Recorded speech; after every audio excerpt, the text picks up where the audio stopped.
Hallo und viele Grüße, German 1101 online. Welcome to week 5.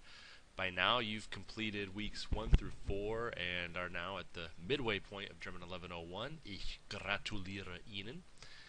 During the first half of this course, you've learned and applied the essentials to effectively communicate in basic German, learning key vocabulary as well as grammar, including introducing and describing yourself and others, utilizing um, grammatical components such as the nominative and accusative cases, word order, and the nuances involved in each. You've also learned how to describe work, identify different nationalities, and key aspects to Swiss design.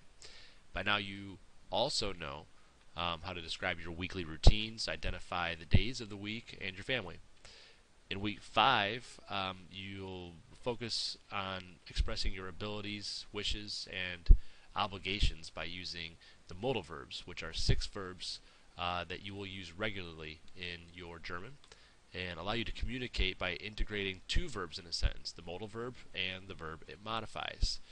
You'll also learn how to tell time and give polite commands. In doing so, you'll have the opportunity to interpret these language components in poetry. You'll find that learning the modal verbs will be something just like the use of the verbs haben and sein that will become part of your everyday use of German that allow you to express yourself more elaborately than simply using simple sentences.